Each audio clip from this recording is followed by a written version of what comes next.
ನಾನು ಸುಮಾರು ಈ ಸಿನಿಮಾ ಒಂದು 5-6 ಸರ್ತಿ ನೋಡಿರಬಹುದು. 2 ನಿಮಿಷ ಶಬ್ದಗಳು, ಆಚೆ ಶಬ್ದಗಳು ಕಿವಿಯಲ್ಲಿ ಬೀಳದೆ ಹೋದರೆ ನಿಮ್ಗೇನಾಗುತ್ತೆ ಅಂತ ಎಲ್ಲ ಪರ್ಫೆಕ್ಟ್ ಅಂತ ನಾವು ಗ್ರಾಂಟೆಡ್ ತಗೊಳ್ತೀವಿ. ಎಲ್ಲರ ಅಪೋಸಿಷನ್, ಎಲ್ಲರೂ ನಿಮಗೆ ವಿರೋಧ ಮಾಡುವವರ ಮಧ್ಯದಲ್ಲಿ ನೀವು ನಿಂತ್ಕೊಂಡು ಒಂದು ಸಾಧನೆಯನ್ನು ಮಾಡಿದರೆ ಮಾತ್ರ ಅದು ದೊಡ್ಡದು. ಹಾಯ್, ಹಲೋ, ನಮಸ್ಕಾರ, ಎಲ್ಲರೂ ಹೇಗಿದ್ದೀರಾ? ಇವತ್ತು ನಾವು 4 ಅದ್ಭುತ ಹಿಂದಿ ಸಿನಿಮಾಗಳ ಕುರಿತು ಮಾತನಾಡೋಣ. ಇದರಲ್ಲಿ ಫೈಟಿಂಗ್ ಸೀನ್ಸ್ ಇಲ್ಲ, ದೊಡ್ಡ ದೊಡ್ಡ ಭಾಷಣ ಮಾಡುವಂತಹ ಡೈಲಾಗ್ಗಳಿಲ್ಲ. ಆದರೂ ಈ ಸಿನಿಮಾಗಳು ನಿಮ್ಮ ಮನಸ್ಸನ್ನು ತಾಗದೆ ಬಿಡೋದಿಲ್ಲ. ಮೊದಲು 2012ರಲ್ಲಿ ಬಂದಂತಹ ಇಂಗ್ಲೀಷ್ ವಿಂಗ್ಲೀಷ್ ಅನ್ನುವಂತಹ ಸಿನಿಮಾ. ಶ್ರೀದೇವಿಯವರು ಬಹಳಷ್ಟು ವರ್ಷಗಳ ನಂತರ ಮತ್ತೆ ದೊಡ್ಡ ಪರದೆಗೆ ಕಮ್ಬ್ಯಾಕ್ ಮಾಡಿರುವಂತಹ ಒಂದು ಸಿನಿಮಾ ಇದು. ಗೌರಿ ಶಿಂಧೆಯವರು ನಿರ್ದೇಶಿಸಿರುವಂತಹ ಈ ಸಿನಿಮಾದ ಮುಖ್ಯ ಸಂದೇಶ ಏನು ಅಂತಂದರೆ, ಮೊದಲನೇದಾಗಿ ಇಂಗ್ಲೀಷ್ ಬಂದಿಲ್ಲ ಅಂತ ನಾವು ಹಿಂದಿ ಭಾಷೆ ಬರುವವರನ್ನು ಹೇಗೆ ಕಾಣ್ತೇವೆ ಸಮಾಜದಲ್ಲಿ, ಅವರ ಮಕ್ಕಳು, ಅವರ ಮನೆಯವರೇ ಯಾವ ರೀತಿ ಕಾಣ್ತಾರೆ ಅದನ್ನು ಅವರು ಹೇಗೆ ಓವರ್ಕಮ್ ಮಾಡಿದ್ರು ಅನ್ನುವಂತಹದ್ದು. ಇದರಲ್ಲಿ ಹಿಂದಿ ಬೇಕಾದರೆ ನಾವು ನಮ್ಮ ಪ್ರಾದೇಶಿಕ ಭಾಷೆಗಳಿಗೂ ಕೂಡ ಇದನ್ನು ನಾವು ಅಪ್ಲೈ ಮಾಡ್ಕೊಳ್ಬಹುದು. ಇಂಗ್ಲೀಷೇ ಶ್ರೇಷ್ಠ, ಇಂಗ್ಲೀಷ್ ಬಂದರೆ ಮಾತ್ರ ಬಂದಂಗೆ ಅನ್ನುವಂತಹ ಒಂದು ಮನೋಭಾವದವರು ಈ ಸಿನಿಮಾವನ್ನು ನೋಡಬಹುದು. ಇದರಲ್ಲಿ ಒಂದು ಸೀನ್ ಬರುತ್ತೆ. ಅವರು ಅಕ್ಕನ ಮಗಳ ಮದುವೆಗಾಗಿ ಅಮೆರಿಕಾಕ್ಕೆ ಹೋಗಿರ್ತಾರೆ. ಅಲ್ಲಿ ಕಾಫಿ ತಗೊಳ್ಳೋದಕ್ಕೆ ಕಾಫಿ ಶಾಪ್ಗೆ ಹೋಗಿರ್ತಾರೆ. ಆ ಒಂದು ಸೀನ್ ಎಷ್ಟೊಂದು ಅನ್ಸೆಟ್ಲಿಂಗ್ ಆಗಿದೆ ಅಂತಂದರೆ, ನಾನು ಮೊದಲನೇ ಸರ್ತಿ ನೋಡಿದ್ಮೇಲೆ ಆ ಒಂದು ಸೀನನ್ನು ಮತ್ತೆ ನೋಡೇ ಇಲ್ಲ. ನಾನು ಸುಮಾರು ಈ ಸಿನಿಮಾ ಒಂದು 5-6 ಸರ್ತಿ ನೋಡಿರಬಹುದು. ಆದರೆ ಆ ಸೀನ್ ಮಾತ್ರ ಮತ್ತೆ ನನ್ನ ಕೈಲಿ ನೋಡೋಕ್ಕೆ ಆಗೇ ಇಲ್ಲ. ಆ ಶ್ರೀದೇವಿಯವರ ಆ ಕಣ್ಣು ತುಂಬಿ ಬರುವಂತಹ ಆ ಒಂದು ನಟನೆ ತುಂಬ ಅನ್ಸೆಟ್ಲಿಂಗ್ ಆಗುತ್ತೆ. ನಾವು ಕೂಡ ಅದ್ರ ಜೊತೆಗೆ ಎಮೋಷ್ನಲ್ ಆಗೋಗ್ಬಿಡ್ತೀವಿ. ಇದರ ಅರ್ಥ ಆ ಪಾತ್ರವನ್ನು ಎಷ್ಟು, ಆ ಒಂದು ಕಂಪ್ಲೀಟ್ ಸೀನನ್ನು ಎಷ್ಟು ಗಟ್ಟಿಯಾಗಿ ಬರೆದಿರಬೇಕು, ಶ್ರೀದೇವಿಯವರು ಎಷ್ಟು ಅದ್ಭುತವಾಗಿ ಅದರಲ್ಲಿ ನಟಿಸಿರಬೇಕು. ZEE5ನಲ್ಲಿ ಈ ಸಿನಿಮಾ ಲಭ್ಯವಿದೆ, ನೋಡುವವರು ನೋಡಬಹುದು. ಇನ್ನು 2015ರಲ್ಲಿ ಶೂಜಿತ್ ಸರ್ಕಾರ್ ಅವರ ನಿರ್ದೇಶನದ, ಅಮಿತಾಬ್ ಬಚ್ಚನ್, ಇರ್ಫಾನ್ ಖಾನ್ ಮತ್ತು ದೀಪಿಕಾ ಪಡುಕೋಣೆ ಅವರ ಅಭಿನಯದ ಪೀಕು ಸಿನಿಮಾ. ಇದರಲ್ಲಿ ದೀಪಿಕಾ ಪಡುಕೋಣೆ ಅವರ ಪಾತ್ರದ ಹೆಸರೇ ಪೀಕು. ಇದು ತಂದೆ ಮತ್ತು ಮಗಳ ನಡುವಿನ ಒಂದು ಸಂಬಂಧವನ್ನು ಅತ್ಯಂತ ಸೂಕ್ಷ್ಮವಾಗಿ ಮನಸ್ಸಿಗೆ ನಾಟುವಂತೆ ಹೇಳಿದಂತಹ ಒಂದು ಸಿನಿಮಾ ಅಂತ ಹೇಳಬಹುದು. ವಯಸ್ಸಾದ ತಂದೆ ಮಗಳ ಮದುವೆ ಮಾಡುವ ಯಾವ ಆಲೋಚನೆಗಳೂ ಆತನಿಗೆ ಇಲ್ಲ. ಎರಡೊಂದು ಕಾರಣಕ್ಕಾಗಿ ಇಲ್ಲ. ಮೊದಲು ಮಗಳು ನನ್ನ ಹತ್ರನೇ ಇರಲಿ, ನನ್ನ ಜೊತೆನೇ ಇರಲಿ, ನನ್ನನ್ನು ನೋಡ್ಕೊಳ್ತಾ ಇರಲಿ ಅನ್ನುವ ಸ್ವಾರ್ಥ.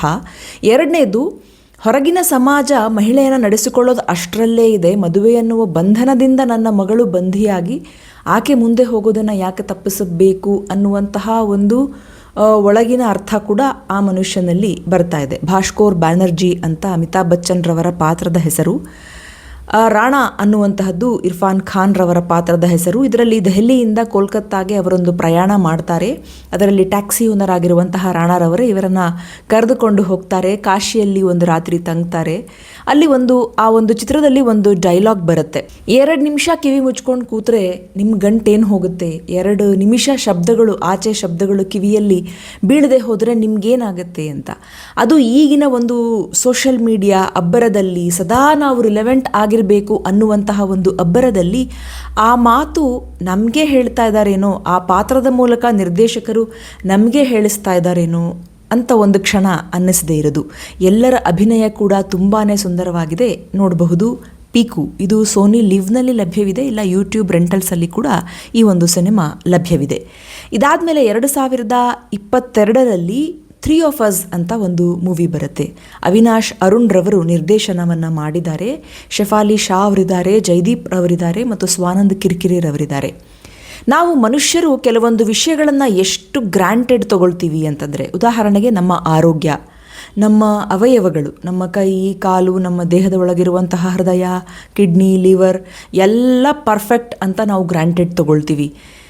ಸಪೋಸ್ ಯಾರಿಗೂ ಹಾಗಾಗದೇ ಇರಲಿ, ಆದರೆ ಸಪೋಸ್ ನಿಮಗೆ ಗೊತ್ತಾಗ್ತಾ ಇದೆ ನಿಮಗೆ ಮರುವು ಬರ್ತಿದೆ ಅಂತ, ಆ್ಯಂಡ್ ಡಾಕ್ಟರ್ ಹೇಳಿದ್ದಾರೆ ಇನ್ನೊಂದು 4-5 ತಿಂಗಳು ಅಥವಾ ಇನ್ನೊಂದು ವರ್ಷದಲ್ಲಿ ಮ್ಯಾಕ್ಸಿಮಮ್ ನಿಮಗೆ ನೆನಪು ಯಾವುದು ಉಳಿಯೋದಿಲ್ಲ, ಡಿಮೆನ್ಷಿಯಾ ಆಗುತ್ತೆ ಅಂತ ಗೊತ್ತಾದಾಗ ನೀವು ಯಾವ ಒಂದು ನಿಮ್ಮ ಜೀವನದ ಯಾವ ಒಂದು ಘಟನೆಯನ್ನು ನೀವು ಪುನರ್ಜೀವಿಸೋದಕ್ಕೆ ಇಷ್ಟಪಡ್ತೀರಾ, ಅಥವಾ ಯಾವ ಒಂದು ನೆನಪನ್ನು ನೀವು ಮತ್ತೆ ಅಲ್ಲಿ ಹೋಗಿ ವಿಸಿಟ್ ಮಾಡಿ ಬರೋದಕ್ಕೆ ಇಷ್ಟಪಡ್ತೀರಾ?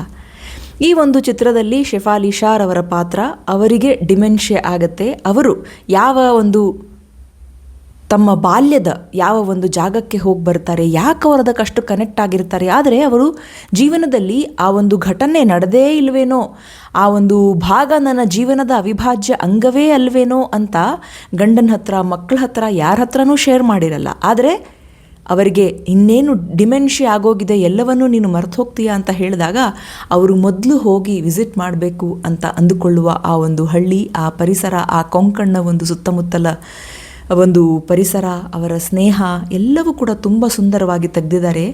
ನಾವು ಕೂಡ ನಮ್ಮನ್ನು ನಾವು ಕೇಳ್ಕೊಳ್ಬಹುದು, ನಮ್ಮ ನೆನಪನ್ನು ಕೆದಕಿ ಯಾವುದಾದ್ರೂ ಒಂದನ್ನು ನಾವು ಈಗ ನೆನೆಸ್ಕೊಳ್ಳೋದಕ್ಕೆ ಇಷ್ಟಪಡದೇ ಇರಬಹುದು. ಈಗ ಅದು ನಮ್ಮ ಜೀವನದ ಭಾಗವಾಗದೇ ಇದ್ರೇ ಚಂದ ಅಂತ ಅನ್ನಿಸ್ಬಹುದು. ಆದರೆ ನಮ್ಮ ನೆನಪು ಮತ್ತೆ ಮರುಕಳಿಸೋದಿಲ್ಲ ಅಂತಾದಾಗ ಆ ಯಾವ ನೆನಪನ್ನು ನಾವು ಹೋಗಿ ವಿಸಿಟ್ ಮಾಡಿ ಬರೋದಕ್ಕೆ ಇಷ್ಟಪಡ್ತೀವಿ. ತುಂಬ ಸುಂದರವಾದಂತಹ ಸಿನಿಮಾ ನೆಟ್ಫ್ಲಿಕ್ಸ್ನಲ್ಲಿ ಅವೈಲೇಬಲ್ ಇದೆ, ನೋಡಿ. 4ನೇ ಚಿತ್ರ 2023ರಲ್ಲಿ ಬಂದಂತಹ ಲಾಪತಾ ಲೇಡೀಸ್ ಅಂತ. ಕಿರಣ್ ರಾವ್ ಅವರ ನಿರ್ದೇಶನದ ಎಲ್ಲ ಹೊಸ ಒಂದು ಪಾತ್ರವನ್ನೇ ಅವರು ಈ ಚಿತ್ರದ ಮೂಲಕ ಪರಿಚಯಿಸಿದರು.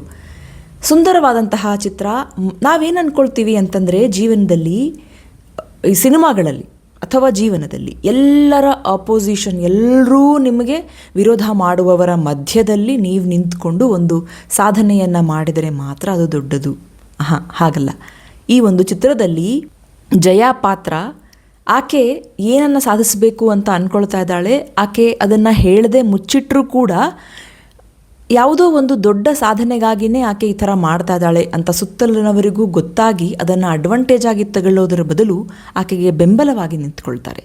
ಆಕೆ ಏನು ಸಾಧನೆ ಮಾಡಬೇಕಂತ ಅಂದ್ಕೊಳ್ತಾಳೆ, ಕೊನೆಯದಾಗಿ ಆಕೆಯ ಸುತ್ತಮುತ್ತಲಿರುವಂತಹ ಎಲ್ಲರೂ, ಪೊಲೀಸ್ ಅಧಿಕಾರಿಯಿಂದ ಹಿಡ್ಕೊಂಡು ಎಲ್ಲರೂ ಕೂಡ ಆಕೆಗೆ ಸಪೋರ್ಟಿವ್ ಆಗಿ ನಿಂತು ಆಕೆ ಮುಂದೆ ಹೋಗೋದಕ್ಕೆ ಬೆಂಬಲವನ್ನು ಕೊಡ್ತಾರೆ. ಅಂದರೆ ನಾವು ಒಂದು ಗಟ್ಟಿ ನಿರ್ಧಾರವನ್ನು ಮಾಡಿದಾಗ ಬರುವಂತಹ ಪರಿಸ್ಥಿತಿಗಳೆಲ್ಲವೂ ನಮಗೆ ವಿರುದ್ಧವಾಗೇ ಇರಬೇಕು ಅಂತೇನೂ ಇಲ್ಲ. ಅವು ಮೊದಲು ನಮಗಿದೆಲ್ಲ ವಿರುದ್ಧವಾಗಿ ಆಗ್ತಾ ಇದೆ ಅಂತ ಅಂದ್ಕೊಂಡ್ರೂ ಕೂಡ at the end of the day, ಕೊನೆಯಲ್ಲಿ ಅದೆಲ್ಲವೂ ನಮ್ಮ ಒಳಿತಿಗಾಗಿಯೇ ಆಗುತ್ತೆ ಅನ್ನೋದನ್ನು, ಮತ್ತು ಒಂದು ಲಘು ಹಾಸ್ಯದ ಮೂಲಕ ಮಹಿಳೆಯ ಒಂದು ಚಿತ್ರಣವನ್ನು, ಸಮಾಜದ ಒಂದು ಚಿತ್ರಣವನ್ನು ತುಂಬ ಸುಂದರವಾಗಿ ಕಟ್ಟಿಕೊಟ್ಟಂತಹ ಸಿನಿಮಾ ಲಾಪತಾ ಲೇಡೀಸ್. ಇದು ಕೂಡ ನೆಟ್ಫ್ಲಿಕ್ಸ್ನಲ್ಲಿ ಲಭ್ಯವಿದೆ.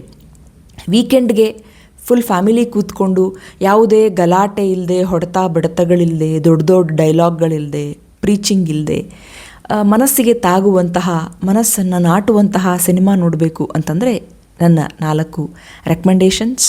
ಮೊದಲನೇದು ಇಂಗ್ಲೀಷ್ ವಿಂಗ್ಲೀಷ್, ಪೀಕು, 3 of Us ಮತ್ತು ಲಾಪತಾ ಲೇಡೀಸ್. ಮತ್ತೊಂದು ಸರಣಿ ಸಿನಿಮಾ, ಪುಸ್ತಕ ಅಥವಾ ಗೀತೆಯೊಂದಿಗೆ ನಿಮ್ಮ ಮುಂದೆ ಬರ್ತೇನೆ. ಅಲ್ಲಿವರೆಗೂ ಯೋಚನೆ ನಿಮ್ಮದಾಗಿರಲಿ, ವಿಶ್ಲೇಷಣೆ ನಮ್ಮದಾಗಿರಲಿ, ಬಾಳು ಹಾಡಾಗಲಿ, ಭಾವ ಜೊತೆಗಿರಲಿ. ನಿಮ್ಮ ಸಮಯಕ್ಕೆ ಧನ್ಯವಾದಗಳು. ಮತ್ತೆ ಸಿಗೋಣ.